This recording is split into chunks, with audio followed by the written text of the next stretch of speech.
ษาลูกเต้าหลานเหลนอยู่คนเดียวไปหั่นไปนี่หรือทหารอันอย่างมากก็พยายามเนอะระแวดระวังตัวอันนี้ประกาศไว้เพราะว่าคลื่นนี้ไปได้ทั่วภาคเหนือนี่อยากจะอู้ฟังวันนี้ว่านี่จิตใจมนุษย์ถึงป่านนี้บนเขาบนดอยเหมือนกันที่ไหนก็ตามได้ยินขึ้นระแวดระวังตัวเนาะรถตู้กับรถอย่างมาบ่ฮู้จักอย่าไปเข้าใกล้เราอ่อนเกยหายไปมีน่าสงสารขนาดไหนเป็นกรรมอันยังศรัทธาเอ๋ยถึงป่านนั้นวันหน้าเชื่อก็ต้องเชื่อวันหน้ามีก็จะมีขึ้นมาแล้ว สังคมมนุษย์ถึงวันนี้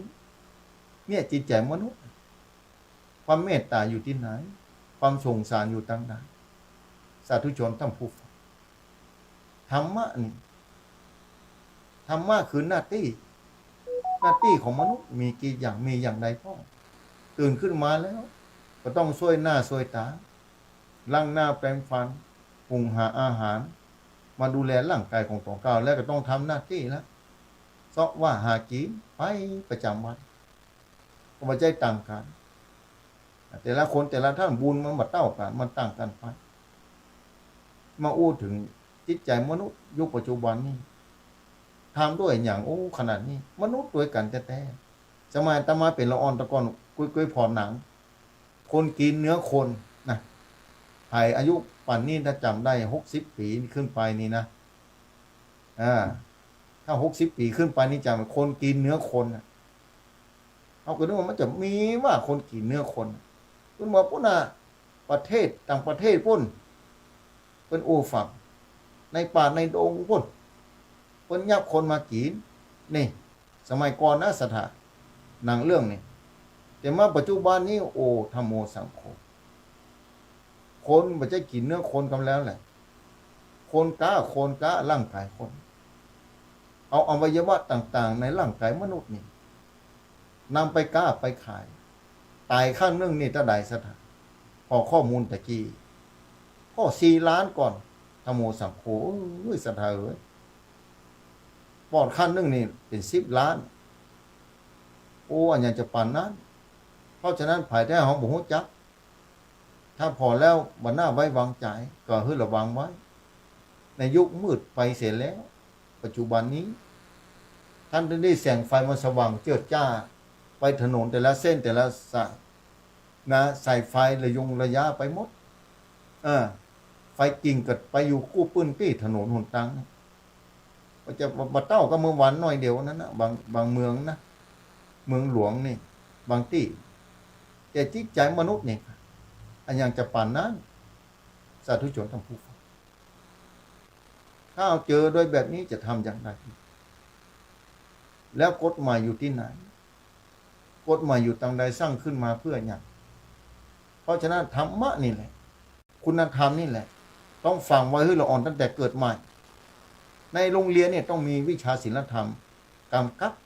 อย่างน้อยได้ 50% ก็ยังวิชาศีลธรรมเนี่ยมีความจำเป็นต่อชีวิตของสังคมมนุษย์แต่ญาติโยมศรัทธาเอ๋ย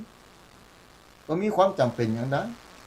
ในเมื่อเหตุการณ์ลักษณะบางอย่างเกิดขึ้นและแถมบปในปัจจุบันขณะนี้หลายประเทศต้องต่อสู้รบราฆ่าฟันกันก่อนหน้านี้ก็ว่าเต้าใดบ่ค่อยมีสงครามบ่ใจเกิดแต่ตอนนี้เริ่มแล้วศรัทธาเอ๋ยเตรียมตัวไว้ถ้าเป็นสงครามเชื้อโรคจะขนาดไหนแค่โควิดเข้ามา2 ปี 3 ปีที่แล้วธรรมโมสังโฆท้องฟ้าก็สดใสต้องขึ้นสนาทะเลก็สะอาดสะอ้านที่ท่องเที่ยวแต่ละที่บ่มีไผไปทะเลนี่บ่มีขยะสักอย่างแล้วบ่ให้ไว้สักคนเพราะอย่างกลัวตายถ้าได้ฮู้อยู่ทุกคนหนีบ่พ้นแต่ในขณะเดียวกันทุกคนก็กลัวอยู่ดีศรัทธาสาธุทุกตนทำผู้ฟังต้องขึ้นพอเนี่ยเงียบสงบไปหมดผู้บ้านกลุ่มท่านที่เจอโควิดที่ออกมาแต่ละครั้งที่2-3 ปีก่อนที่ผ่านมานะมันรั่วไหลออกมาที่ไหนก็บอกฮู้แล้วก็เขาทำหนังเรื่องโคโรล่า10 กว่าปีก่อนปุ้นนึกว่าเป็นของเปิ้นแสดงบ่ได้ในที่สุดออกมาจนได้ออกมาเป็นเชื้อโรคโควิดระบาดทั่วโลกอันอย่างจะปานนั้นฝี ฝีมือมนุษย์แต่ศรัทธาสาธุชนทั้งผู้ฟังแล้วตอนนี้ญาติโยมศรัทธาสาธุชนต่างๆที่มีโรคภัยไข้ตอนนี้ก็ต้องระวังเหมือนกันเนอะฝากศรัทธาไว้เวลาไปไหนมาไหนอย่างบอกพ่อหมู่นี้จะต้องใส่แมสกันเป็นแถวแล้วนี่ถ้าโรคระบาดขึ้นมาแทนจะไปฉลาดใจจะไปประมาทความประมาทเป็นบ่อเกิดของความเสียหายยับเยินทั้งชีวิตและทรัพย์สินญาติโยมศรัทธาสาธุชนทั้งผู้ฟังด้วยความเป็นห่วงเป็นใยทุกคนทุกชีวิตโดยเฉพาะเด็กละอ่อนนี่มันจะอายุจะยาวไปเนาะถ้าหายไปเนี่ยละอ่อนหายไปนี่โอ้อันตรายหมดยิ่งบางคนก็โดนหลอกไปตั้งท่านที่นี่พ่องประเดี๋ยวจบก่อนนี้หลอกใจงานนะจะมาหูจักศรัทธาคนหนึ่งเพิ่นอยู่ที่ไหนบอกแล้วชื่อหยังก็บอกฮู้แล้วแต่ว่าเกิดขึ้นจริงๆโดนมอมยานะแล้วก็สลบไปกินข้าวนะเพิ่นพอไปหูตัวทีหนึ่งปุ้นกลางทะเลปุ้นศรัทธาเหยขโมยสังโฆหูเหนือหูใต้ล่ะไปสะดุ้งตื่นกันทะเลนะว่าประชาชนอย่างบ่เหลือสักอย่างเนี่ยจิตใจของมนุษย์อำมหิตขนาดขนาดไหนตำรวจจะต้องติดตามเข้าไปเนี่ยหน้าบุญเพิ่นมีบุญอยู่ตอนนี้ยังมีชีวิตอยู่เสาปลายละเกิดจะ30ละศรัทธาเนี่ยโดนยับไปกลางทะเลพุ่นเนี่ยบนโลกมนุษย์เนี่ยประเทศไทยนี่แหละที่ไหนประเทศไทยนี่แหละเนี่ยจิตใจมนุษย์สร้างด้วยเนี่ยญาติโยมศรัทธาคณะศรัทธาสาธุชนคลื่นสีขาวที่ฟังธรรมะอยู่นี่กลุ่มนี้ก็ยังป้ากันไปสร้างบุญบารมีเป็นที่เป็นแห้งเจ้ามากับไหว้พระสวดมนต์ภาวนาบางคนนะบางคนก็ทำบุญใส่บาตรบางคนก็ถือศีลถือธรรมมีเมตตาธรรมเป็นอย่างดีอย่างสูงบ่กล้าทำร้ายไผบ่กล้าคิดจะเอาของไผบ่กล้าจะผิดศีลผิดธรรมก้าวไก่หน้าที่สิทธิและศิริภาพของไผแล้วบ่กล้าที่จะหลอกลวงคนอื่นด้วยวาจาทั้งเสียใจและเสียเข้าเสียของสาธุชนทั้งผู้ฟังมีนักมีหลายที่เกิดขึ้นในยุคปัจจุบันนี้ที่ผิดคุณธรรมศีลธรรมพระพุทธศาสนานี้เน้นเหล่านี้ถ้าไผนับถือแล้วบ่ต้องกลัวถ้าไผศรัทธาพระรัตนตรัยพระพุทธพระธรรมพระสงฆ์พระธรรมนี่แหละคำสั่งสอนขององค์พระสัมมาสัมพุทธเจ้าเพิ่นบอกคือทำแบบนี้เนิ่นพระธรรมนี่คือคำสอนนะพระวินัยคือคำสั่งอย่างทุกเจ้าพระสงฆ์องค์ข้าเจ้าที่เข้ามาสู่ธรรมวินัยนี้เพิ่นบอกว่าคำสั่งของพระพุทธเจ้าว่าอันนั้นบ่ดีทำเนอะห้ามทำเด็ดขาดถ้าทำแล้วจะผิดนี่เป็นคำสั่งธรรมะนี่คือคำสอนสอนว่าแบบนั้นนี่ควรทำแบบนี้จะเป็นดีแบบนี้ทำแล้วจะเป็นบุญแบบนี้อันนี้เป็นคำสอนพระธรรมเป็นคำสอนวินัยเป็นคำสั่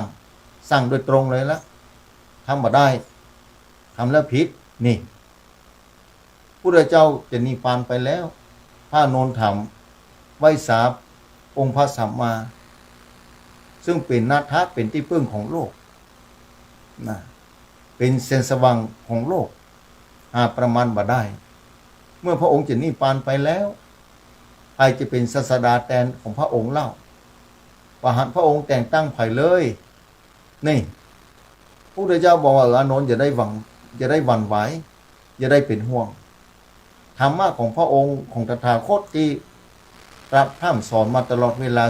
45ปีเนี่ยแล้วคำสั่งที่เขาบอกว่าอันนั้นจะไปทำเนอะ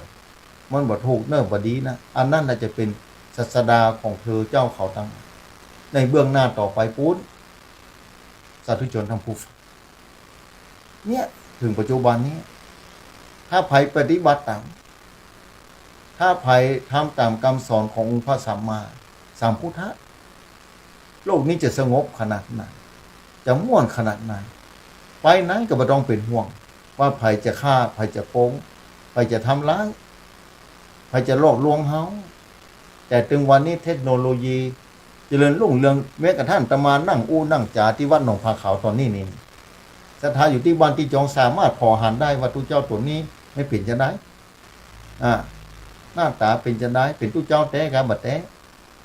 เป็นห่มผ้าเหลืองแต่ก็นี่เนี่ยเทคโนโลยีถึงปันนี้ แต่ภายเราจะไปควบคุมจิตใจของเทคโนโลยีเนี่ยสร้างขึ้นมาจะสามารถควบคุมความประพฤติของมนุษย์ได้ก่อนณตอนนี้ถ้าสร้างขึ้นมาได้เนี่ยโลกมันจะสงบสุขขนาดไหนการเอาชนะใจตัวเก่าเนี่ยเป็นสิ่งที่ดีมหาศาลแต่ยากแก่การจะเอาชนะเพราะอย่างเพราะประตูมันเปิดประตูนี้แหละอาคารตุกะตัวอันตรายเข้ามาสู่ประตูต่างๆพอเข้ามาประตูแล้วความนักก็เกิดขึ้น5อย่างนะอันอย่างคือนัก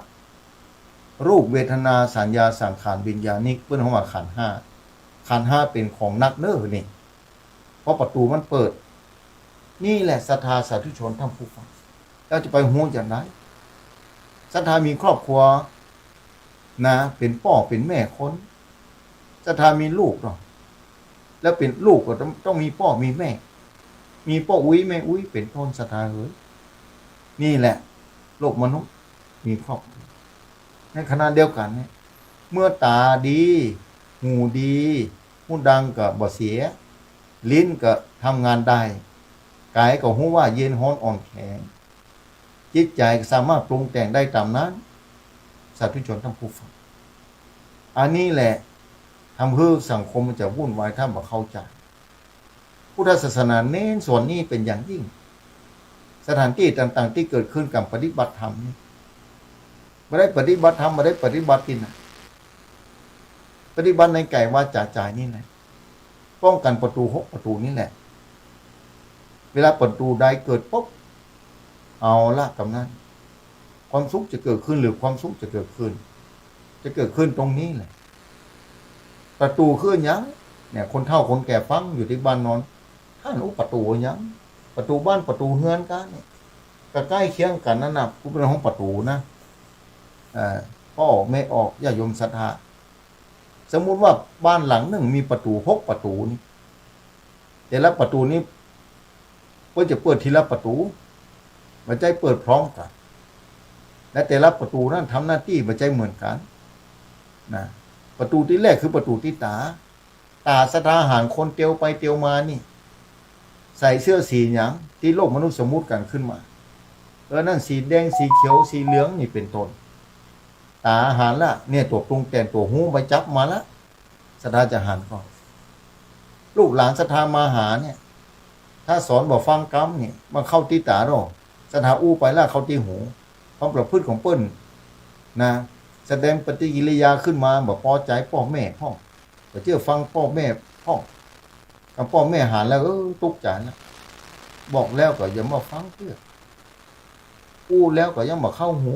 นี่จะโยมศรัทธาเข้าหูนี่ก็คือประตูหนึ่งล่ะตาไปหารแล้วหูบอกฟังนี่ลูกเฮานี่มันเหมือนเดือกล้ามแต่นาวันนั้นน่ะท่านอาจารย์โอ้จะเนี่ยอย่างไรดีเนี่ยใหญ่มานี่แหมน้อยถ้าขอมาอยู่วัดได้จะดีกว่าเนี่ยเอาแหมแล้วถ้าจะคือมาอยู่วัดนี่ศรัทธาสาธุชนทั้งผู้ฟังนี่แหละอยากได้คือคนดีอยู่วัดนั้นนะพระพุทธศาสนาจะมั่นคงก้ำคงรุ่งเรืองศรัทธาสาธุชนทั้งผู้ฟังญาติโยมศรัทธาสาธุชนทั้งผู้ฟังศรัทธาสาธุชนต่างๆต้องกึศพอเนี่ยประตูต่างๆที่อูฟังเนี่ยเป็นเรื่องของทุกข์ทั้งนั้นนะแต่ถ้าศรัทธาหูตานได้ความสุขก็จะเกิดขึ้นเนี่ยในภาคปฏิบัติธรรมต่างๆในพระพุทธศาสนานี้ไม่ใช่ธรรมดานะมันยิ่งกว่าอย่างอื่นใดหมดวิทยาศาสตร์ที่เจริญปัจจุบันนี้ก็สามารถจะเทียบเท่ากับหลักธรรมของพระพุทธเจ้าไทยแต่ถึงบอกว่าวิทยาศาสตร์มนุษย์ที่เจริญขึ้นมาไปดาวอังคารพุ่นสร้างทั่วโลกถึงมาในสร้างอย่างปตทระเบิดนี่ทะยานขึ้นจากทะเลพุ่นก็มีหันวันนั้นทะยานขึ้นสู่ฟ้าเป็นกิโลเป็น100 กิโลพันกิโลคือแต่วิทยาศาสตร์ไหนที่จะสร้างขึ้นมาคือควบคุมมนุษย์ วิทยาศาสตร์อย่างที่สร้างคือควบคุมจิตใจมนุษย์เนี่ยคือเป็นจิตใจที่ดีเนี่ยเจ้าอย่ามาควบคุมได้ศรัทธาสาธุชนทั้งผู้ฟังใครหูน่ะคือผลิตขึ้นมาราคาแปลงเจ้ามันเตอร์อย่างพ่อแม่เป็นต้นเอาเทคโนโลยีอย่างไปซื้อมาเนี่ยเพื่อลูกเป็นคนดีเนี่ยจะมั่วขนาดไหนศรัทธาจะดีขนาดไหนมีเกิดขึ้นหรือยังในโลกตอนนี้เนี่ยญาโยมศรัทธาสาธุชนทั้งผู้ฟังภายป้องคิดค้นเนี่ยแต่เวลาผลิตตอนนี้น่ากลัวนะอาวุธต่างๆขึ้นมาเนี่ยแต่ละคนก็ละสามละสายแล้วระเบิดจะลงมาได้ในต่างประเทศเพื่อนะบ้านเฮาเมืองเฮาแผ่นดินไทยน่ามาโชคดีขนาดนั้นอยู่อย่างสบายมีงานปล่อยหลงปล่อยล้องานต่างๆนานาสามารถสร้างบารมีไปกันได้กูเมื่อกูวันนั่งก้านั่งขายนั่งทำมาหากินเตียวหันมานี่พบปะญาติกาพี่น้องกัลยาณมิตรกัลยาณธรรมโอจาเรื่องบุญเรื่องกุศลเรื่องศีลเรื่องธรรมทำให้จิตใจสดชื่นแจ่มใสเบิกบานในท่ามกลางการสนทนาญาติโยมศรัทธานี่ฉะนั้นแล้วศรัทธาสาธุชนทั้งผู้ฟังพยายามนะอัตตาหิอัตตาโนนาโถธรรมะนี้บัลละสมัยธรรมะข้อนี้เฮียนมันตั้งแต่เป็นเน้นน้อยละนะตนแลเป็นที่พึ่งของตนนะเป็นญาณแท้ๆวันนั้นมีโยมมาถามที่จริงอู้ไหลเตื้อเลยมีคนถามว่าท่านอาจารย์ตัวเก่าต้องปึ้งตัวเก่านี่ไม่ได้ปึ้งคนอื่นรายการนี่ปึ้งนี่ปึ้งเหมือนกันแต่เอาตัวเก่าเป็นที่ตั้งอย่าสมมุติว่าคนอื่นปึ้งมาช่วยเขาอยู่ได้อย่างไรแม่นบอกว่าวันนั้นอู้กันสนทนาธรรมกันกันดีอย่างหนึ่งนะเพิ่นมาอู้ด้วยใครถามว่าอัตตาหิอัตตาโนนาโถนี่ตัวเก่าต้องปึ้งตัวเก่าพุทธเจ้าว่าอันนั้นเขาบอกปึ้งคนอื่นเลยกาคนอื่นนี่เขาก็ต้องปึ้งเหมือนกันนะแต่ต้องปึ้งตัวเก่าก่อนไงตัวเก่าต้องเป็นที่ตั้งจะได้ท่านอาจารย์เพิ่นว่าอันเพราะว่านี่แหละเอาง่ายๆโยมมาเดี๋ยวนี้นะมานั่งอู้กันนี่นะอู้เป็นฝั่งหรือว่าถ้าโยมมาสบายขึ้นมาแล้วโยมสามารถยื้อคนอื่นกินยาแทนได้ไหมเงียบนั่งกึดนะแต่เรากึดพอดีๆแล้วบัดได้นะท่านอาจารย์แต่นั่นนะอันเนี้ยแล้วโยมเป็นวัดเนาะยาแก้วัดในตลาดกระดินที่หมอกระเดียอย่างโยมจะบ่สบายเนาะโยมจะฮื้อคนอื่นไปแทนไปฉีดยาแทนได้วะเมื่อตัวเก่าบอกไปเนี่ยจากที่สุดตัวเก่านี่อัตตาหิอัตตาโนนาโถตัวเก่าก็ต้องปึ้งตัวเก่าถึงวันนี้ต้องปึ้งตัวเก่าอย่างยิ่งสักต้องควบคุมดูแลตัวเก่าอย่างยิ่งสาธุชนทั้งผู้ฟังบุญจะเกิดขึ้นสิ่งดีจะเกิดขึ้นในชีวิตตัวเก่านั่นแหละเป็นที่ตั้งทำแทนกันมาได้บุญนี่ก็อย่างหนึ่งละบาปนี่ก็อย่างหนึ่งละไม่ใช่คนหนึ่งวันนั้นทำบอกถามว่าคนหนึ่งทำกรรมบดีคนอื่นจะใช้แทนมาได้เพราะกายกรรมวจีกรรมมโนกรรมของภายของมันอันนี้อัตตาหิอัตตาโนนาโถตรงแลพิธีมุขของตนตนแลเป็นที่พึ่งของตนตนแลเป็นที่พึ่งของตนญาโยมศรัทธาสาธุชนทั้งผู้ฟังเพราะฉะนั้นตนแลเป็นที่พึ่งของตนขอศรัทธาได้จำไว้ว่าตัวเขาเนี่ยถ้าพึ่งตัวเขาหายจะไปทำชั่วถ้าคนนั้นไปสนับสนุนตัวเนี่ยถ้าทำชั่วก็ร่วมกันร่วมกันทำชั่วอย่างจะฆ่าสัตว์ตัวหนึ่งบางคนก็ร่วมกันฆ่านี่ก็อาศัยแต่ละคนทั้งนั้นกายกรรมวจีกรรมมโนกรรมของแต่ละคนแต่ละท่านญาโยมศรัทธาสาธุชนทั้งผู้ฟังต้องคิดคือดีๆชีวิตของแต่ละคนนี่มีความหมายมีค่ามหาศาลมีค่ามหาศาลมีค่าอย่างยิ่งอัตตาหิอัตตาโนนาโถนี่มีความจำเป็นตัวเก่าต้องพัฒนาคุณภาพของตัวเก่าคุณภาพชีวิตของตัวเก่านี้ญาโยมศรัทธามีความจำเป็นมหาศาลแท้ๆต้องพัฒนาตั้งแต่น้อยแหละเนี่ยอย่างศรัทธามีลูกมีหลานต้องส่งไปโรงเรียนเพื่อต้องพัฒนาความรู้ส่งไปอนุบาลพ่อมาเดี๋ยวนี้เราอ่อนตั้งแต่2 ปีไปแล้ว พ่อแม่บ่มีโอกาสได้พ่อแม่บ่มีโอกาสได้อบรมสั่งสอนเพราะบ่มีเวลาแล้วมาเตื้อพ่อแม่เนี่ยกลายเป็นพ่ออุ้ยแม่อุ้ยก็ต้องดูแลหลานทำแล้วเนี่ยลูกหลานนะเอามาฝากไว้ลูกจะต้องไปทำงานซ่อสตุ้งสตางค์ซ่อทรัพย์สมบัติอินดูวันนั้นนะมาเลี้ยงหลานท่านอาจารย์ประเด็นนี้มันได้3 ปีละแล้วพ่อแม่พุ่นไปที่ไหนโอ้นไปแยกกันในเมืองพุ่นท่านอาจารย์และเดือนมากี่เดือนมา3-4 วันขโมยสังโฆแม่มาได้เลี้ยงสักคำนมจะไปกินที่ไหนนมกับนมที่ต้องซื้อในตลาดนมธรรมชาติบ่ใครมีเห็นแล้ว ลูกหลานเกิดขึ้นมาเนี่ยญาติโยมศรัทธาสาธุชนทั้งผู้ฟังนี่แหละจิตใจมนุษย์เปลี่ยนแปลงไปตามสถานการณ์ต่างๆเนี่ยโลกมนุษย์ถึงวันนี้เจริญรุ่งเรืองถึงขนาดนั้นแม่พ่อแม่บ่มีนมให้ลูกก็มีนมอย่างอื่นให้กินเติบโตขึ้นมาได้แต่อุปนิสัยต่างๆเล่าจะเหมือนแม่วะนะกรรมพันธุ์ต่างๆแต่กลายพันธุ์ไปแต่น้อยก็มีศรัทธาสาธุชนทั้งผู้เนี่ยโลกปัจจุบันนี้มันเป็นแบบนั้นน่าเป็นห่วงขนาดไหนถึงจะน่าเป็นห่วงปานใดก็ตามญาติโยมศรัทธาแต่ถ้าทุกคนเนี่ยบ่ตั้งจิตบ่ตั้งใจสร้างความดีทำความดีกับตัวเก่าศึกษาคุณธรรมศีลธรรมคือเกิดขึ้นแต่บางคนอายุไป40-50-60แล้วนะบ่ตานแล้วนะถ้า60ไปแต่วันก้อยบ่ายไปแล้วแต่วันรับบ่ายไปแล้วนะ70-80นี่จะรับเหลี่ยมผาลำมาล่อแต่คุณธรรมความดีมีนักบางคนนะ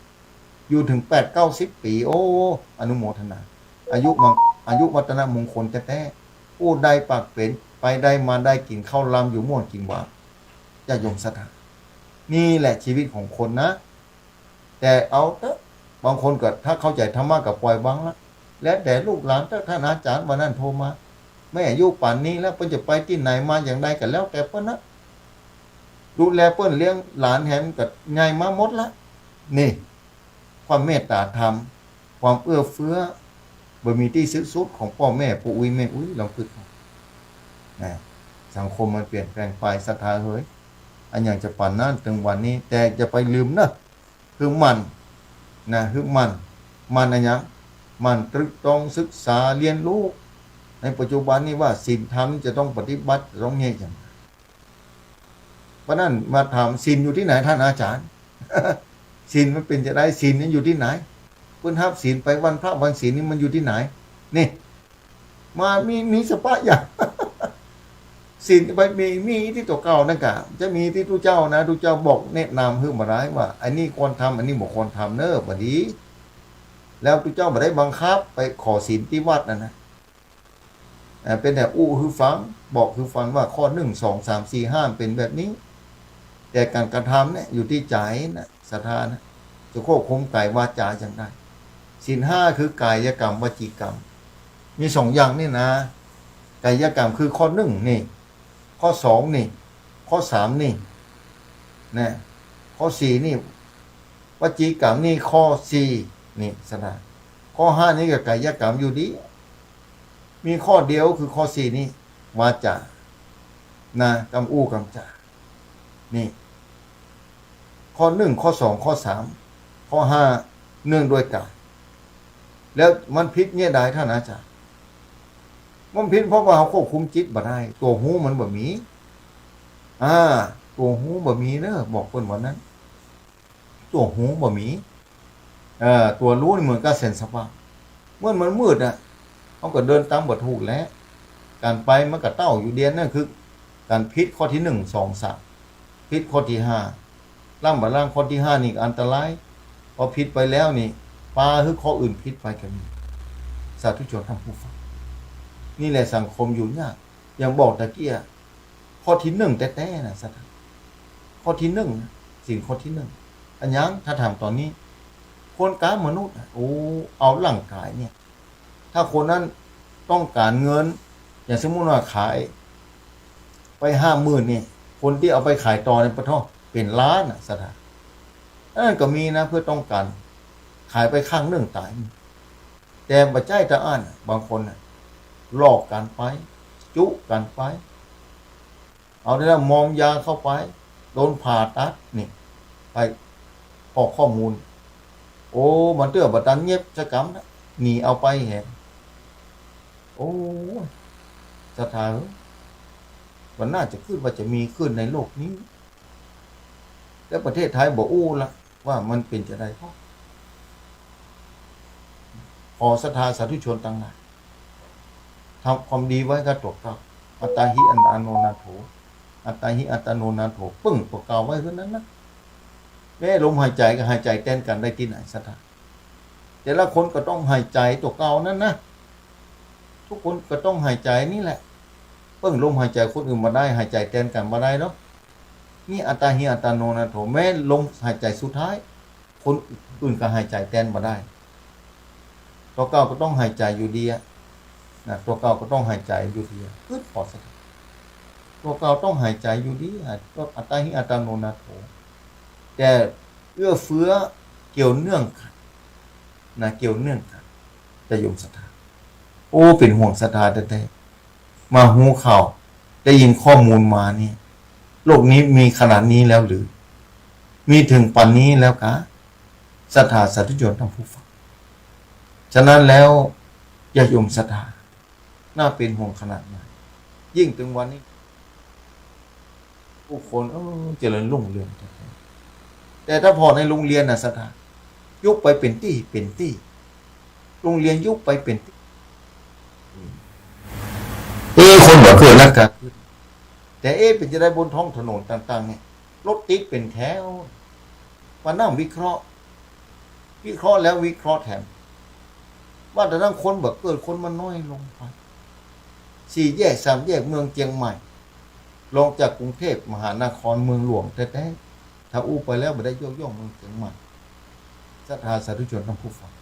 รถติดกันเป็นแถบเป็นแถวเวลา3 โมง 4 โมงเอาแล้ว4 แยกต่างๆต้องขึ้นพอคนลูกที่ไหนมาปล้ำศรัทธาสาธุชนทั้งผู้ฟังแล้วมาวิเคราะห์บอกรถมันใหญ่แล้วคนนั่งคนเดียว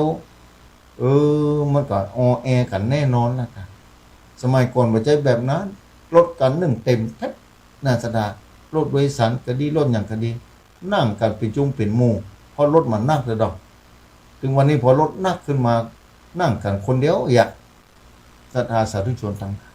ต้องขึ้นออกเถอะรถมันก็แออัดกันคนเขาก็นึกว่าบัดนักขึ้นนะศรัทธาประชากรลดลงไปแล้ววันนั้นท่านวันนั้นผ่านลูกศิษย์มาอู้ฟังนะบอกว่าท่านอาจารย์ตอนเนี้ยมีลูกที่โคราชมันจะได้2 คนแล้วนะประเดี๋ยวนี้เปิ้นตังรับเปิ้นจะช่วยเดือนละ500 600ละนี่จะปอว่าปอบอกปอมาเนี่ยเปิ้นสนับสนุนให้ละอ่อนเกิดละอ่อนมาน้อยลงไปอย่าอ่านกายนี่แบบนั้นท่านอาจารย์โอ้กล้าอย่างอื่นเนาะโอ้กล้าอย่างอื่นสักปะนี่ศรัทธาสาธุชนท่านผู้ฟังได้มาหูแบบนี้เป็นว่าประชากรนี่ลดแต่มาอู้แบบนี้ก็เชิงมากันนะแต่ว่าก็เป็นของจริงนะญาติโยมศรัทธาสาธุชนท่านผู้ฟังฉะนั้นอู้คือฟังมาอู้กับญาติโยมศรัทธาเหมือนอู้ต่อหน้าศรัทธานี่แหละศรัทธานั่งฟังอยู่ที่บ้านบางคนจะอมเมี่ยงฟังก็ได้สูบบุหรี่ก็มันเป็นธรรมชาติของสมัยก่อนนั่งฟังก็ได้บางคนจะนั่งใบนั่งช้าแต่ละตนมาเทศทำอันอย่างก็ทำมรดกพุทธเมืองมรดกทำกรรมเมืองนี่เป็นที่น่าอนุโมทนาศรัทธาบางคนศรัทธาพระรัตนตรัยแท้ๆ10 นิ้วไว้สายกมือจงครูบาอาจารย์เทศทำจบนี่จิตเกิดปิติเนี่ยแม้จะบ่ฮู้ถ้อยฮู้ความอย่างเต็มที่แต่เกิดความศรัทธาอยู่นั่นแหละอย่างเคยมาเล่าสถานีวิทยุว่าค้างคาวฟังธรรมงูเหลือมฟังธรรมเป็นต้นนะค้างคาวฟังธรรมงูเหลือมฟังบ่ฮู้เรื่องแต่ด้วยความศรัทธาด้วยความเคารพนะด้วยความเคารพสิ่งที่เคารพนั้นน่ะฟังอยู่นั้นน่ะส่งไปจนถึงพบต่อไปชาติต่อไปที่เกิดเล่าทางสถานีพออูตอีคนฟังเก่าก็สามารถรู้ทันทีว่า มีลักษณะอย่างไรเรื่องเหล่านั้นที่เทศไปแล้วมีญาติโยมศรัทธาสาธุชนทั้งผู้ฟังญาติโยมศรัทธาแต่ละที่แต่ละแห่งที่ฟังธรรมะเป็นประจำฟังแล้วถ้าเข้าใจก็นำไปใช้นำไปปฏิบัติอันนี้ถือว่าหูจักวิธีหุงข้าวหูจักวิธีเยกิตั้งไฟดังไฟหุงข้าวเข้าสุกแล้วมีกับเยกิเรียบร้อยแล้วนำมาตักเข้าเอาแกงเอาอย่างเข้าใส่กินเข้าไปยังความหิวเพื่อหายไปจนได้เมื่อความหิวหายไปความทุกข์ก็บ่เกิดขึ้นต่อร่างกายความสุขก็เข้ามาแทนที่เหมือนเดียวกันกับธรรมะขององค์พระสัมมาสัมพุทธะถ้าศรัทธาฟังแล้วก้อนไกลเอาจากครูบาอาจารย์แต่ละตนแต่ละองค์นำมาใช้ในชีวิตประจำวันนะอันนี้เหมือนกับว่าศรัทธาหุงข้าวหุงหาอาหารหุงวิธีแล้วทำเลยศรัทธาเหมือนกับฟังธรรมะนะญาติโยมศรัทธาสาธุชนทั้งผู้ฟังเมื่อฟังธรรมะแล้วนำมาประพฤติปฏิบัตินำมาใช้กับชีวิตประจำวันอันนั้นแหละคือหุงข้าวให้กินนะหุงข้าวเลยให้กินแล้วนำมากินแล้วจะรู้เลยว่าความหิวมันหายไปที่ไหนมันบ่หายไปจะได้ศรัทธากินข้าว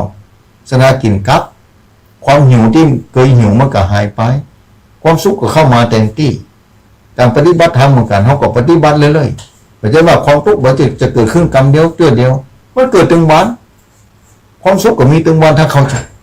อยู่ที่เขาปฏิบัติธรรมต่างหากเล่าญาติโยมศรัทธาสาธุชนทั้งผู้ฟังเป็นแบบนั้นนะญาติโยมศรัทธาต่างหลายแต่ละที่แต่ละแห่งพวกโลกนี้มนุษย์ที่เกิดมามีอย่างเดียวกันหมดคือความหิวความต้องการของร่างกายนี่แต่จะเสริมจะสร้างจะดูแลร่างกายด้วยความบริสุทธิ์นั่นก็คือเป็นธรรมะหน้าที่คือธรรมะธรรมะคือหน้าที่ญาติโยมศรัทธาที่ฟังธรรมะค่ำคืนวันนี้นะวันนี้มาอุจากับญาติโยมศรัทธาก็เพื่อว่า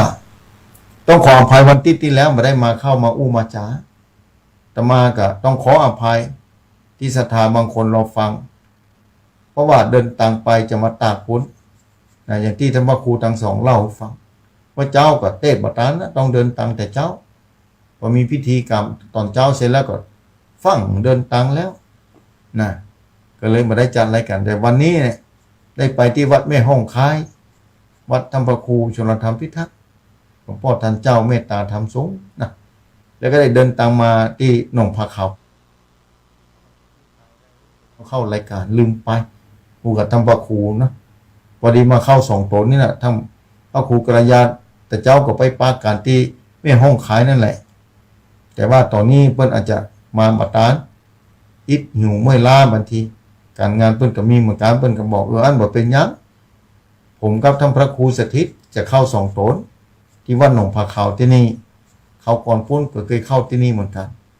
นะเนี่ยญาติโยมศรัทธาสาธุชนทั้งผู้ฟังฉะนั้นแล้วศรัทธาสาธุชนทั้งหลายจงทำความดีให้พร้อมนะทำความดีให้พร้อมละเว้นความชั่วทำความดีให้พร้อมทำจิตใจให้ผ่องใสนี่เป็นโอวาทธรรมโอวาทปฏิโมกข์ในเดือน5เพ็งที่จะมาถึงตั้งหน้านั่นคือวันมาฆบูชาวันมาฆบูชาหรือว่าเดือนมาฆเดือนมาฆเดือนภาษาบาลีพุ่นชื่อเดือนมาฆเนาะมาฆบูชาเป็นวันที่พระสงฆ์ทั้งหลายมาประชุมชุมนุมกันโดยบัดใดนัดหมายกันนี่แหละแล้ววันที่หน้าที่ไหนพุ่นถ้าถึงเวลาก็ได้มาอู้จ๋าอธิบายแต่ละปีเพื่อความบ่หลงบ่ลืมนะเพื่อความจำได้เป็นอย่างดีเพื่อการมีสติและบ่ได้ประมาทในชีวิตญาติโยมศรัทธาสาธุชนทั้งผู้ฟังเมื่อความบ่ประมาทในชีวิตได้เกิดขึ้นแก่ศรัทธาสาธุชนความปลอดภัยเกิดขึ้นแก่ศรัทธาทั้งชีวิตและทรัพย์สินเพราะความบ่ประมาทเกิดขึ้นแก่ศรัทธาแต่เมื่อใดความประมาทในชีวิตเกิดขึ้นแก่ศรัทธาอันตรายชีวิตและทรัพย์สินย่อมเกิดขึ้นวันนักก็น้อยเหมือนกันศรัทธาสาธุชนทั้งผู้ฟังเพราะฉะนั้นจะไปประมาทและจะได้ชะล่าใจเนี่ยตั้งแต่ปีหลายปีผ่านมาแล้วมาจู่จอดรอดถึงปีนี้ภัยต่างๆที่เกิดขึ้นอย่างที่ว่าปีที่ผ่านไปเนี่ย ไผ่บ่เคยคิดว่าเมืองเหนือล้านนาแต่จังหวัดภาคเหนือนี่จะมีน้ำท่วมทั่วกันหมดเนี่ยก็เกิดขึ้นจนได้เมืองเชียงใหม่ว่าไปฉลาดจ่ายเกิดขึ้นแต่แท้นะ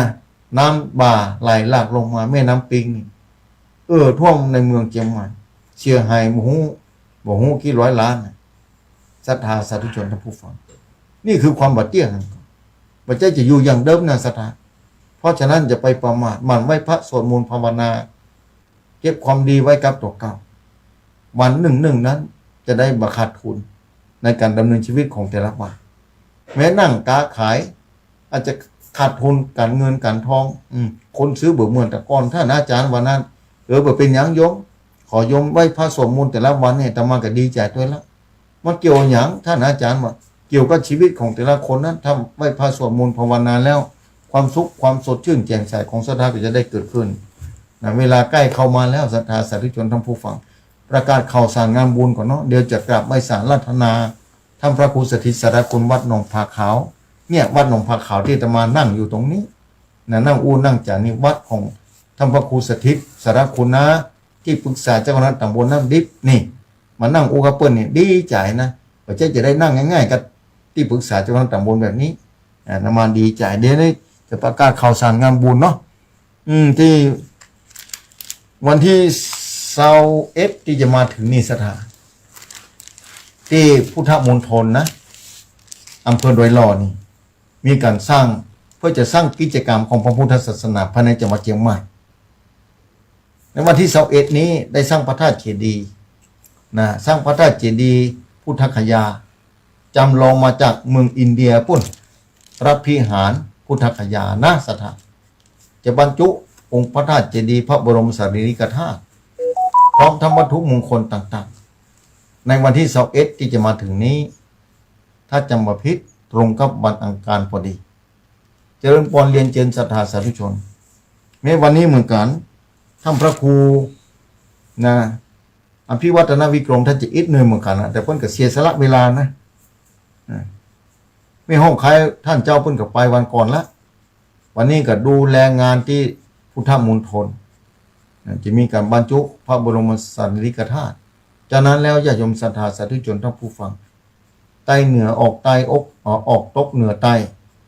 นะถ้าพร้อมมีเวลาก็เจริญพรเรียนเชิญวันที่21ที่จะมาถึงนี้แล้วถ้าจำบ่ผิดนี่เดี๋ยวก็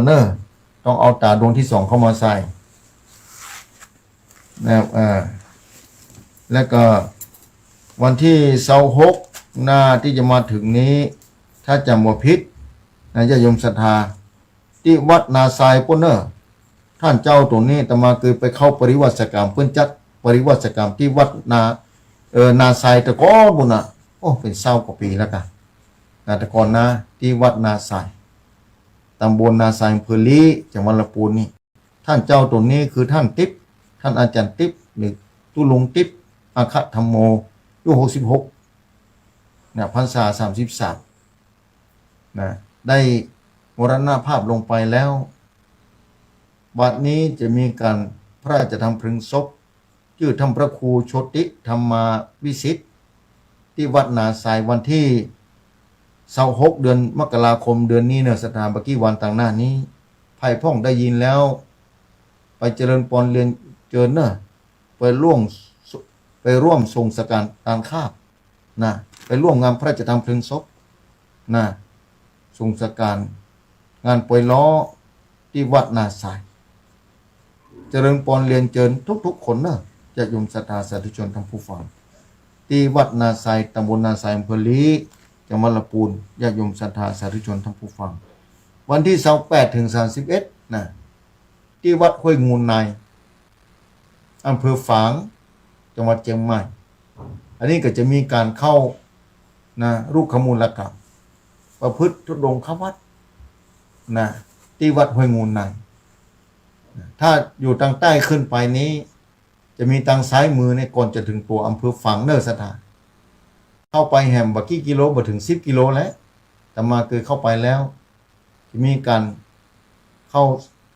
รูปขมูลกรรมมีคณะสงฆ์ในเขตอำเภอฝางอำเภอแม่อายบางส่วนยังไม่แน่ใจว่าข้อมูล แต่ที่วันที่28ถึง31แน่นอนเลยทีเดียวและคณะสงฆ์ในเครื่องสีขาวเพื่อเจ้าประชาโดยการนำของท่านพระองค์อภิวัฒนวิกรมนะไปร่วมเข้าลูกขมูลกาที่วัดห้วยงูนายวันที่28ถึง31มกราคมนี้นะเพื่อให้คณะสถานเพื่อฝังแม่อายชัยประกาศถ้ามีโอกาสเจริญปอนเรียนเจิญไปทำบุญใส่บาตรที่วัดห้วยงูนายแต่มาเองก็จะขึ้นไปวันไหนบอกฮู้จะไปร่วมบุญมาการนะมันอดมาได้ถ้าบุญเกิดขึ้นถ้าไปได้นะสักนอกจากว่าติดธุระปะปางตันนะฉะนั้นแล้วก็เจริญปอนเรียนเจิญเนอะแต่เจ้ากับพระโยมกนกพิชัยนาโยมแม่บุญปานหลายคนที่จำชื่อมาได้ก็มีจำหน้าได้เสมอญาติโยมศรัทธาครูบาอาจารย์หลายโต๊ดนะท่านพระครูชนลดาพิทักษ์ก็คงจะไปนะตุลงดอยหรือท่านพระครูปฏิพันธ์ธรรมทินหลวงปู่ครูบาดอยที่วัดพระธาตุเจ้าจอมพอกท่านเจ้าคงจะไปนั่นนักด้วยวันที่ไปประชุมด้วยกันแต่เก้ากระผมอัตมาภาพขอเมตตาอนุญาตเมตตาคือเก้ากระผมตัวการทำพระครูสถิตสารคุณอาจจะไม่ได้ไปร่วมเข้าลูกขมูลแต่จะไปร่วมทำบุญได้ไปอยู่ติด2-3ที่ต้องเมตตาอภัยให้ด้วยนะขอแต่แท้ขอเมตตาแล้วแห่งที่หนึ่งถ้าจำมาพิษนะมีที่วัดห้วยทรงปล่อยในอำเภอจอมทองของตมาเองนะมีงานปล่อยหลวงที่วัดห้วยทรงปล่อยท่านอาจารย์มุทิไกรนะแล้วก็มีครูบาบุญเป่งไปกึศสร้างนะวิหารหลวงที่หันบนดอยนะสถาตอนนี้ก็สำเร็จรุ่ล่วงด้วยดีแล้วในเขตตำบลดอยแก้วอำเภอจอมทองเดินทางขึ้นไปที่บนเขาบนดอยจะมีงานปล่อยหลวงมันจะมีง่ายๆในเมืองเมื่อไหนจะมีสเตอร์หนึ่งสตาร์จะเกิดขึ้นเจดีย์พุทธศิกิรีก็ยังมาได้ปล่อยเถอะจะเกิดขึ้นเมื่อใดก็ยังโมโหเลยวาสนาบุญจะมีกะกับโมโหในแห่งวัดหนึ่งงานปล่อยหลวงเหมือนกันที่ห้วยแสลเนอะสถาวัดห้วยแสลนะวัดห้วยแสลเนี่ยท่านพระอธิการสีมูลศิละเชโตนะนามสกุลแก้วนินเนอะสีมูลแก้วนินอายุ71 พรรษา 34ได้มรณภาพลงไปแล้วอดีตเจ้าอาวาสวัดห้วยแสลตำบลหนองป่าสวายอำเภอบ้านห้องจังหวัดลำพูนจะมีการประชุมเพลิงนะมีการประชุมเพลิงนะในวันที่9 เดือนกุมภาพันธ์ที่จะถึงนี้ณมีรู้ชั่วคราวณโรงเรียนบ้านห้วยแสลตำบลหนองป่าสวายอำเภอบ้านห้องเจริญปอนเรียนเจิญคณะศรัทธาสาธุชนท่านผู้ฟังมีโอกาสก็เจริญปอนร่วมบุญกุศลด้วยกันเนอะงานปล่อยล้อพระสงฆ์องค์ข้าเจ้านี่ได้บุญนะได้มรณานุสติได้กล่องกรรมฐานเป็นอย่างดีในญาติโยมศรัทธาสาธุชนท่านผู้ฟังไปแล้วบ่ฮึเสียเวลาไปงานเขาดำก็ดีน้อมโอปนัญญิโกน้อมเข้ามาสู่ตัวเก่าว่าวันหนึ่งเฮาก็นิ่งบ่พ้นตอนนี้ถูกชราและความตายลุกลานเฮาอยู่เงียบๆนี่บ่พ้นเป็นแน่แท้ฉะนั้นแล้วศรัทธาสาธุชนทั้งหลายอย่าได้ประมาทในชีวิตนี้เวลาไปงานแบบนี้น้อมธรรมะนี้เข้ามาสู่ตัวศรัทธาสาธุชนได้เวลาแล้วถึงเวลาพอดีที่ศรัทธาจะได้พบปะท่านเจ้านั่นคือท่านพระครูสถิตสารคุณวัดหนองผาขาวตำบลน้ำดิบอำเภอป่าซางนี้ในเวลาช่วงต่อไปนี้จะได้อู้จากการจะยมศรัทธาสำหรับเก้ากระพงตมาภาพขอพักไว้ช่วงหนึ่งเดี๋ยวจะเข้ามาอู้จากกันต่อไปอยู่ด้วยกันนี่แหละเดี๋ยวกลับไหว้สาอาราธนาท่านพระครูสถิตสารคุณวัดหนองผาขาวเข้ารายการหน้าโอกาสนี้เป็นต้นไป